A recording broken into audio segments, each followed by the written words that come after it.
Welcome back to another edition of Raw is Retro. Marcus has got the giggles. I'm Lord Manny Hayes. He is. Marcus, the grand finale. All right, I'm pumped up for this edition of Raw is Retro. Yes, indeed. Hallelujah. This is the October 12th, 1998 episode of Monday Night Raw coming from Uniontown, New York, from the Nassau Coliseum. I don't think I pronounced that correctly. You did. And Manny, I'm proud of you because this week you knew where the location is instead of last week where you just assumed it was somewhere in America and you just said it's in MI. To be fair, you being the American should have known that. I got it right. I said Missouri, didn't I? I said Missouri. You also said it could be Mississippi. No, or it could be Michigan. Yeah, as he clearly Googles it now. I haven't seen so much concentration on his face for a very long time. You know, I've had over a week to do this and I chose not to.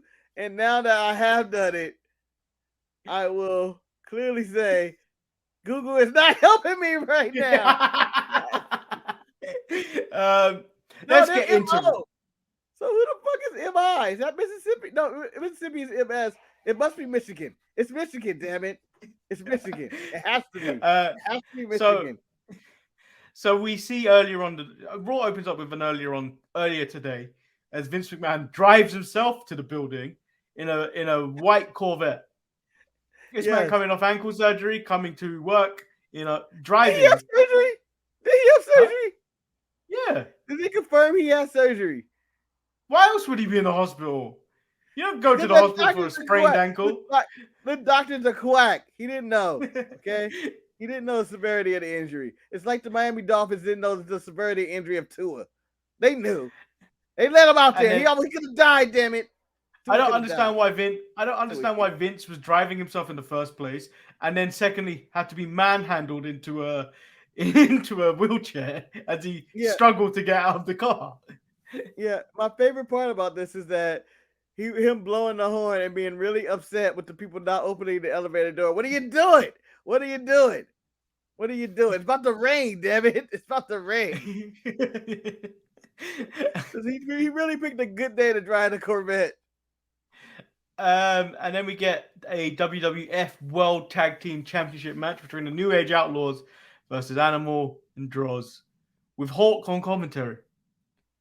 Why? Yes, talk about his demons. Billy Gunn's back. Yeah, no explanation.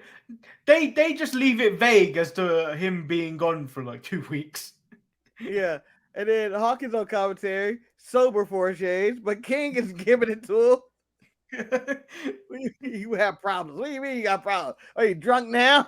And I'm like, that's not how you deal with addiction, Jerry the King Lawler. It is on television.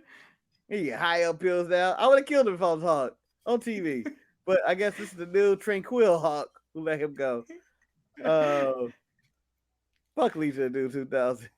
The DOA come out with Paul Ellering and they beat down Hawk, which distracts Animal and Droz as they join the fray. And then the Headbangers make an appearance and they just blast Road Dogg in the head with a boombox. Yes. I believe there was blood in this too. And the Headbangers are menaces. They're a problem. They are a problem in that locker room. They have whooped so much ass in the past 2 weeks. Like they are just on a ass whooping tour all across America. I want none of the Headbangers right now. I love the product placement done by Jim Ross in this as well. He went, this isn't indeed a JVC Kaboom box because those are unbreakable. Do you think they were an advertisement for JVC Kaboom box? Yeah. I think that was one of the sponsors for an upcoming pay-per-view or a segment.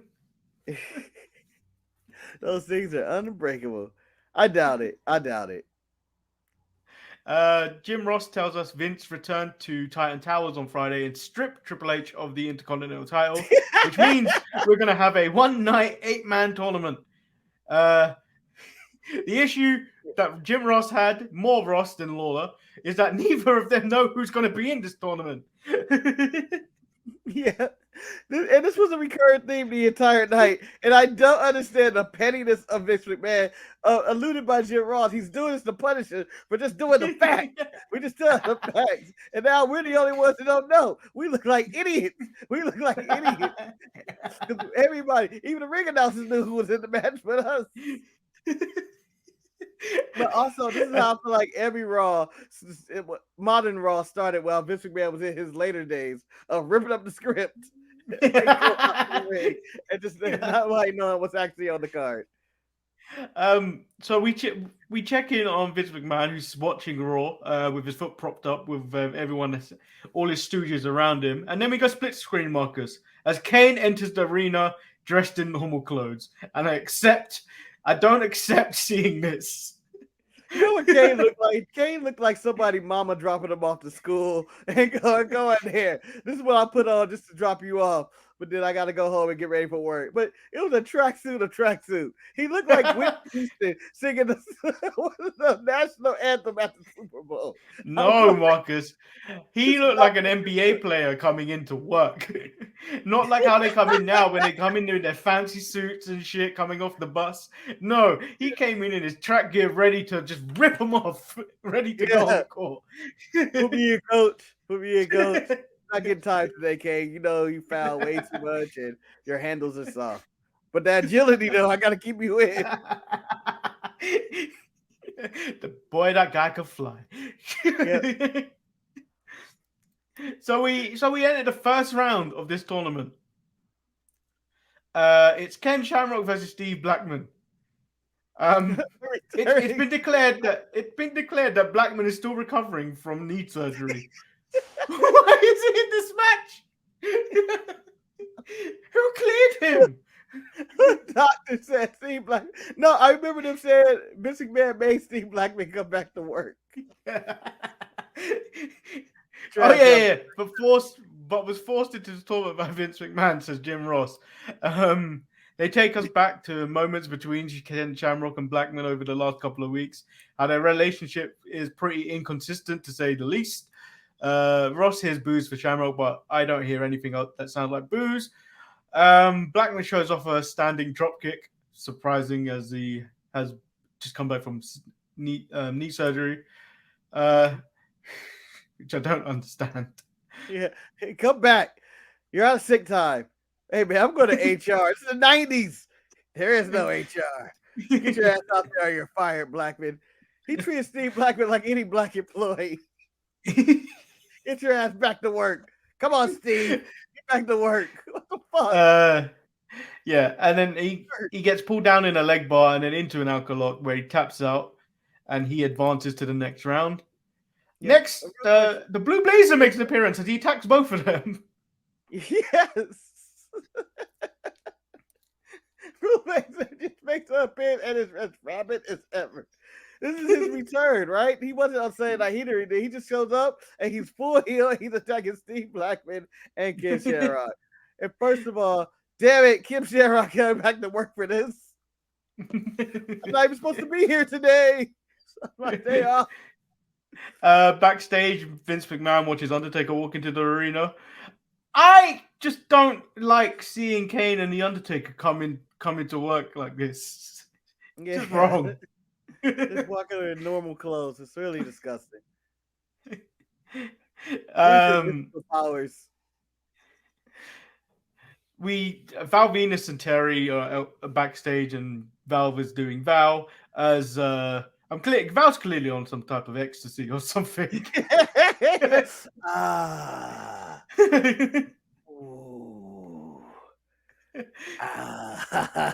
And then this leads to a promo package of imagine me doing a show like that the whole time, just talking. Ooh, Benny. Now Venus and Gold Dust. It's just disgusting. Man, just talk. Just talk. We get a Gold Dust promo package of him beating up WCW stars at the time, Razor Ramon and Roddy Piper. Clearly done on purpose. Yeah, this video package of, but those were his highlights of his career: the Razor Ramon feud and the Roddy Piper Hollywood Brawl. I support Marcus, you this. could have shown Goldust defeat Ahmed Johnson Yeah, in but that really, incredible title run. Ahmed really, Johnson. Yes. if I'm WWE, I'm never showing. I would delete Ahmed Johnson just like we deleted Chris Benoit at this point. There's no reason to show that man. No reason. Although that gold So Cadillac though gives me flashbacks of like, I really want that car. I really want that car. we get into the next match in the tournament: Val Venus versus Mark Mero. Uh, Oh. the only interesting thing about this match was Jackie coming out with the new women's title. Yeah, and standing by her man because Oh, she beat the there shit was, out of Terry. She beat the shit yeah, out of Terry. Terry didn't see it yeah. coming. No, Terry didn't see it coming, and Jackie attacked her with fists and tits at the same time. Manny, you may like your fish and chips, but what do you think of fish and tits? That's what was going on all over Terry. Terry was beat up like any ratchet asshole who's been cheating on her man. But Jackie like had nothing to do with it. Like, I'll beat that bitch ass in a minute. Yeah, so who actually won this match? Val Venus wins with a fisherman suplex. Yes. It was a beautiful fisherman suplex. Yeah. There's a man arriving in the arena and he's carrying a briefcase. And Vince McMahon seems unhappy to see him. It's Paul Bearer. Yes. And my favorite thing, Paul Bearer arrived to the arena with a briefcase. He must got some business to do. I just feel like that was like the stupidest narration of anything ever. I don't know why it just came off as stupid. The next thing is stupid because Michael Cole wants to do a backstage interview with Sable. But Sable walks off and drags Jacqueline by the hair into the crowd. I don't know how she knew Jacqueline was in that room. Yeah, I don't know. This was some setup of some kind. We never got the interview. But Jacqueline titties came out again. And there was no stopping them this time. There's no stopping them. She had to intentionally be doing this. The outfit she was wearing, the cheetah outfit, with it was very loose anyway, her giant ass titties. There's no way she did not know that her titties were gonna fall out. I just feel like everybody knew they were coming out. Damn it. We get some pre-recorded comments from Mankind about his match with Ken Shamrock at Judgment Day in your house. Mankind said he doesn't think Shamrock can swing a chair hard enough to hurt him, and he's not concerned about Ken Shamrock. And if Ken Shamrock doesn't like it, Mankind has one word for him: Sacco! Oh, That's quite Sacco's hateful. Yeah. Ken Shamrock can't swing a chair. Ken Shamrock is a fool. He can't swing a chair. I don't fear that. Oh, Ken Shamrock swings a chair like a bitch. We learned that The Rock will be facing Mark Henry at Judgment Day. Mark Henry dropped some bars on China to try and get him on a date. He's suing her over sexual harassment, but wants some loving from her as well. I feel like that's reversed. I enjoyed the misogyny of this segment in which he was clearly putting the moves on her, but Jim Ross go, a man can't call for sexual harassment in the workplace. This is ridiculous. This is ridiculous. Man, you're a man up, Mark. Man up. That caused a lot of people growing up today who about 5-6 million people are watching Raw at this point. Who knows what the number is? Astronomical. But all these men grew up was like, yeah, I'm being harassed by my boss, but I can't do it. I can't. Jim Ross said men can't file for sexual harassment. Mankind wins with a mandible claw. Mankind limps away. China enters the ring and confronts her accuser. Mark Henry says the lawsuit is out of his hands and leaves China behind. All right, Manny, here's the question. Mankind takes sock off, put it in Mark Henry's mouth. Do you prefer the sock coming out his crotch or the foot? How are you taking sock off? Sock. Foot. Oh, it's gonna be so sweaty and gross. Yeah, but so is it in coming from your groin. Yeah, yeah. I think I'm going foot too, but I this don't does feel not good seem about. What favorable. would you prefer? What would you prefer? Crotch or foot? Put it in the comments. Yeah, put in the comments. But me personally, I think I'm less likely to get an STD from Mankind by it coming from his foot. I think, right? Yeah. I think, Uh, not a doctor, but assuming that's the best way. Ooh. we see Stone Cold Steve Austin pull up to the arena, not in a normal car. He's coming. He's brought a cement truck. Yeah, and tonight, I don't know if you said it earlier. Vincent gave an open invitation to Steve Austin. Welcome him in open arms. Let him in, damn it. Let him in tonight. Let him in. Austin decided to come in the cement truck. Michael Cole asks him what is he doing. Austin says that one-leg bastard should come out and check out his work because something's gonna happen, which will interest Vince McMahon's family. We see Vince reacting to Austin's presence in his office. Sergeant Slaughter trips over Vince McMahon's ankle. He's a fool, and McMahon cries in pain. Yes. Manny, Steve Austin in the cement truck. When did he make the decision to do what he was going to do? Did he wait to watch Raw to see how Vince was going to arrive in a Corvette? Or was he always going to show up in a cement truck and not know what to do with it? I think he saw Vince turn up, and then he got on the phone, Okay. and then tried to hire a cement truck as quickly as possible. This is such short notice. How? How, Sway? How did he get on this in 2 hours? Hey, let me call you cement truck. In a town he is not familiar. He's in where are they? In New York. New York. Concert. Yeah. Did he know a guy at 11 o'clock at night or whatever the hell time it is?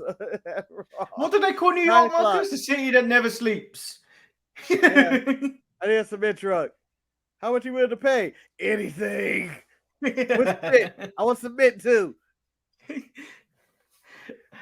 We move into the war zone. It's the next match of the Intercontinental Tournament. It's X-Pac versus Jeff Jarrett. It just turns out to be Jeff Jarrett tries to hit X-Pac with a guitar. This time he brought the case to the ring. I don't know why he was carrying the guitar in the case, and then he found Al Snow's head inside the case, and that allows brought the case. Yeah, that allows X-Pac to get a sneak roll up for the win as Al Snow runs in the ring to grab head and leave Jeff Jarrett pissed in the ring. This whole segment does not make sense, but acceptable because Jeff Jarrett has a guitar case. Yeah, never used that in his life. As this is a series of iconic moments in Raw. This moment is, of course, when Austin positions his cement truck near Vince McMahon's beautiful white Corvette and start filling up that Corvette with cement until the windows blow out and the cement drips down the sides of the car as Austin leaves the cement truck running onto the Corvette until his truck is empty and walks off like he's walking away in slow motion from an explosion. Yeah. Yeah. Damn it. Manny, at this point, I'm missing, man. You know, I'm jumping through all these hoops. This is the last draw right here. God damn it. This is it. There's one thing to try to break my ankle. Or, well, I was an Undertaker. It's one thing to assault me in a hospital and shove something up my ass. But then you break my Corvette, man. I just got to let you go. It's just not worth it. See, this is the funny thing because the stipulation is Unforgiven. If he doesn't raise the hand of a winner of the Undertaker versus Kane match, he's fired. Mm-hmm. Everything he's done up to for the last 2 weeks are fireable offenses. Over. It's jail time, Manny.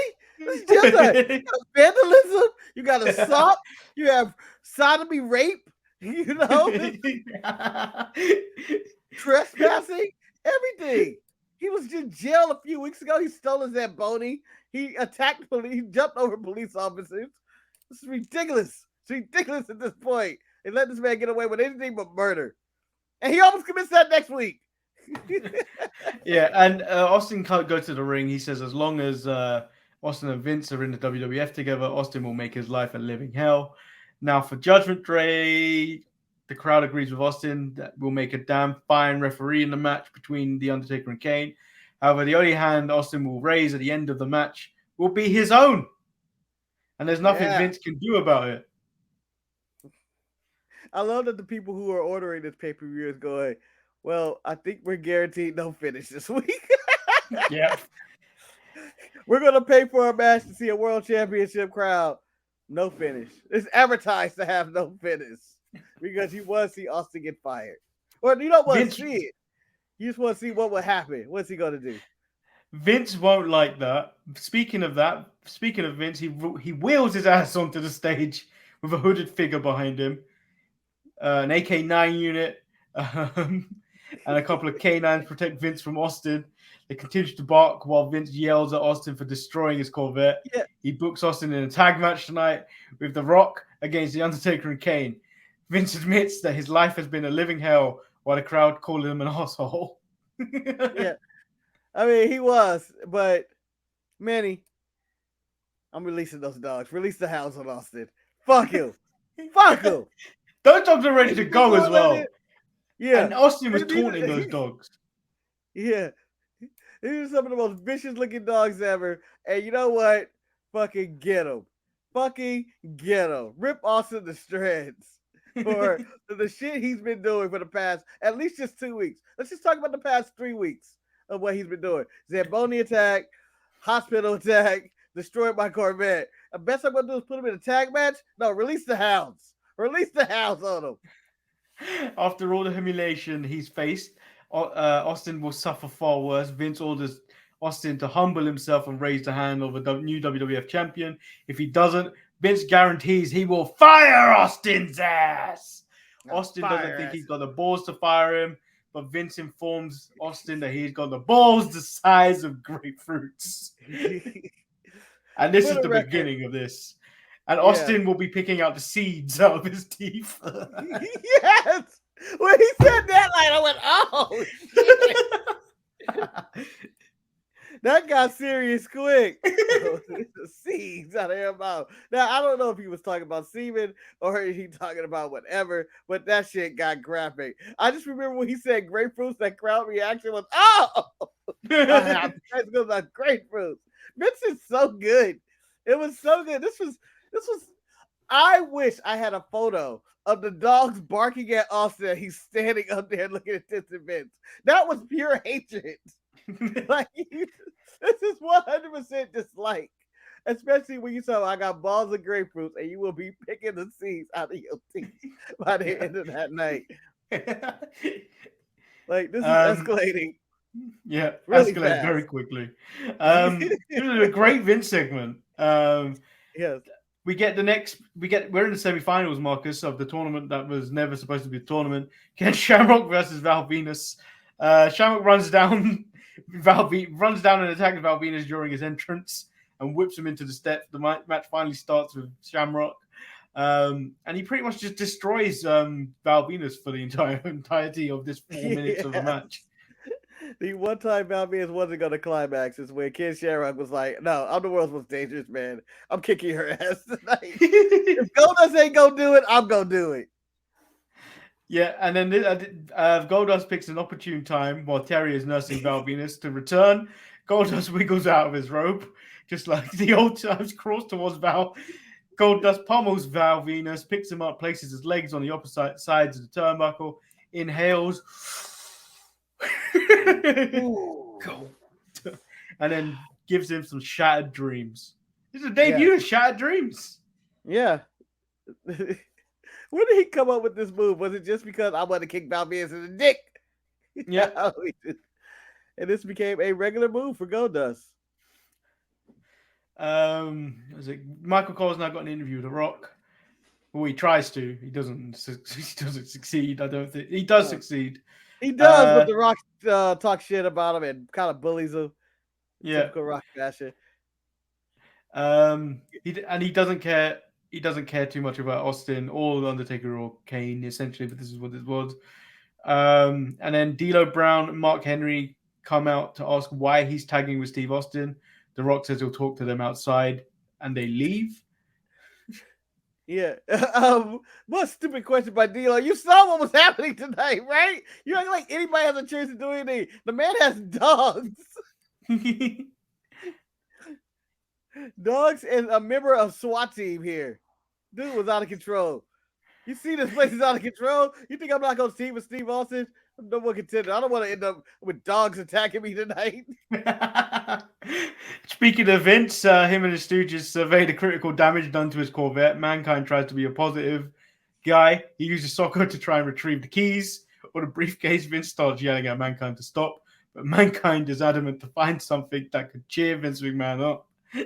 Yeah, Manny, if I'm correct, the Corvette sold for a lot of money, though, right? I remember them actually auctioning this Corvette off. Someone who actually paid for it, and they ended up selling for a good deal of money. I don't know what that person's doing with this cement-filled Corvette, but I hope they're happy. I hope their wife is going, this is why I'm divorcing you. That fucking Corvette. Why would you even do that? Why would you even get that? I'm trying to look up the value. You want me to stall for time? No, we ain't gonna find the value. It's Mankind versus X-Pac. Essentially, it's a 3-minute match where Mankind rolls up X-Pac for the win. Yes, because Ken Shamrock decides to cripple X-Pac.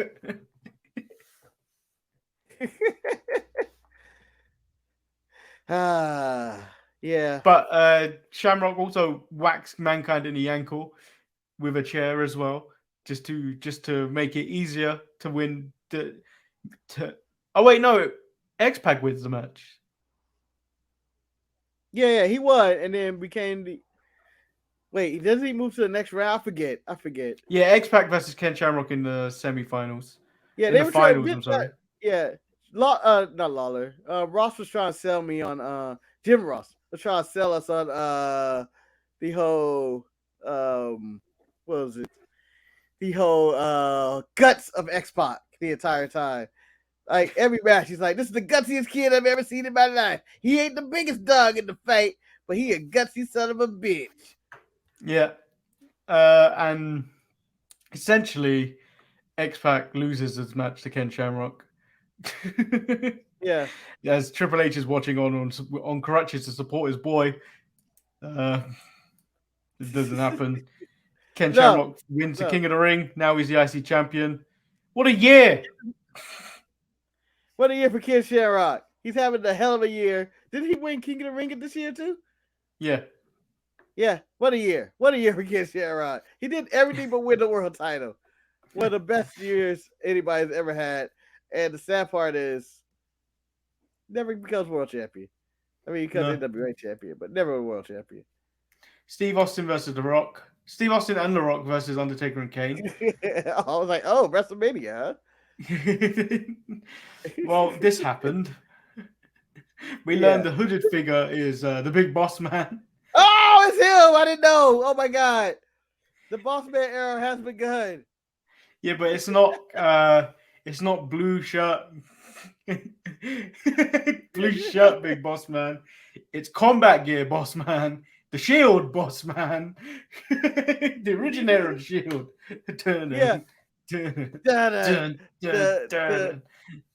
Hey, Seth Rollins, Dean Ambrose, now Jon Moxley, and the Tribal Chief Roman Reigns owe their entire career to the Big Boss Man. Yeah.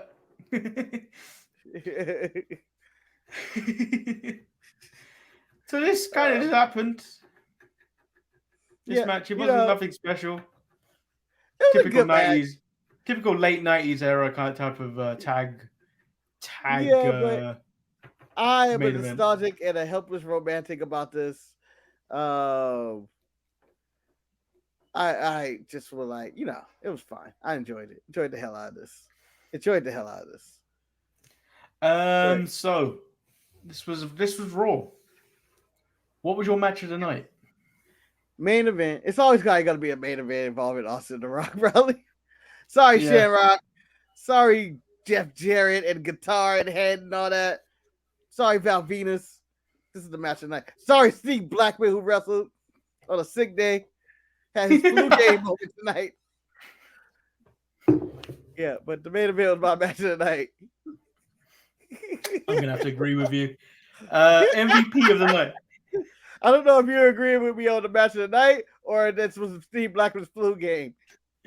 Both, really. Both. You caught me off guard with Steve Blackman's flu game. Yeah, Steve Blackman came out the tunnel like he was Willis Weed. He should have been dominating against Utah. Workers' rights. Workers' rights. He was clearly beat up. And then Vince like, he can work. Look up that drop kick. He's just doing it to get the fucking unemployment check or something. Get him out of here. Who's your MVP of the night? Well, MVP, I'm going with the dogs. I want to go with the dogs and Boss Man. You ain't fucking with that. You ain't fucking with that. As soon as I saw this episode, I was like, oh, clearly the MVP is gonna be awesome for the cement truck thing. Nah, dog. Nah. When Boss Man came out there, I knew right away it was Boss Man because I was like, it's Boss Man. It's the Boss Man era. Soon we're gonna get Big Show's a nasty bastard and all that stuff coming. Everything that comes with this run of the Boss Man as being the most despicable man in all of wrestling for many years. But the Big Boss Man, I was so happy to see with the dogs, the vicious ass dogs. I'm gonna give it for Mankind for the pettiness he showed Ken Shamrock. You can't swing a chair. You can't swing a chair. You swing like a bitch. So a pay-per-view happened, Marcus. Following this Monday Night Raw, it was Judgment Day. Al Snow defeated Mark Mero with the snowplow. LOD 2000 and Droz versus DOA and Paul Ellering. Hell of a card. LOD 2000 and Droz win. Completely forgetting that Taka Michinoku was the light heavyweight champion, goes off against Christian with Gangrel. Yeah. Christian wins the light heavyweight title. I haven't seen that title in weeks on this show. But it has changed hands. Goldust defeats Val Venus for the win. Yep, there we go. That's the end of that feud. I hope. X-Pac wins, regains the European title from D'Lo Brown. Beautiful. Oh yeah, that's where I had it confused. Yeah. On the previous week, I was like, when did he lose it and all this? And I was like, oh wait. This is the pay-per-view. Yeah. The New Age Outlaws retain the tag team titles against the Headbangers because they used a boombox again. A boombox was used on Mosh's head for revenge to get the DQ finish. For some reason, I remember that. Like, I remember that match for whatever reason, or the highlight of him getting hit with the headbang.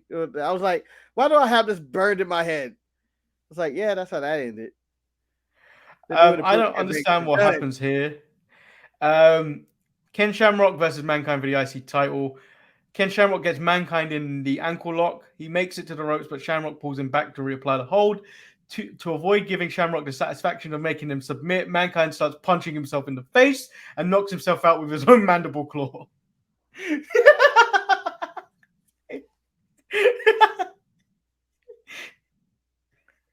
Well, I guess that's one way to win a match.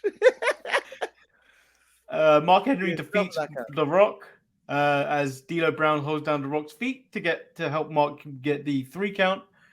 Can I modern wrestling this? They're burying The Rock. Can't believe they buried The Rock. Why's he doing a job? Bullshit. With the main event, which is the special referee of Steve Austin with with Undertaker versus Kane. Austin hits a stunner on Taker, and I believe he hits Kane with a nasty chair shot. Mm-hmm.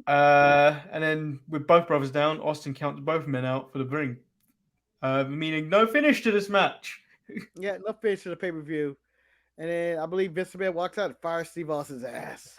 Yeah, this may have been the longest there's been a vacant WWF championship. One of the longest periods, right? It's been what, 2 months? Yeah, I think it has to be the longest because this now goes on to Survivor Series. Ooh, you're right. You're right. This is a long period. I was trying to think of the CM Punk era when John Cena and Rey Mysterio won that title or whatever. Yeah, that was a couple of weeks. Yeah. Yep. Dark times. Dark times. Who needs a champion when Steve Austin can do what the hell he wants to do? So that was Judgment Day. That was Raw is Retro for the 14th of October 2022 on the episode of the 12th of October 1998. If you want to like the video and subscribe, it helps us out a lot. Subscribe to our other stuff that's on there, the Facebook, the Twitter, the Instagram, right above Marcus's head. Yeah, you know social media. It's 2022. You know social media. We're on all of them. All right? And if you don't do it, I'm calling the big boss man. God rest his soul. And those dogs, God rest their soul probably too. But we're sick of all you. It's been 22 years. Everybody's in that segment is dead. Well, Vince is still alive that we know of. Yeah. Till we know of. We know. So I've been Lord Manny Hayes. He's been Marcus the grand finale. And till next week.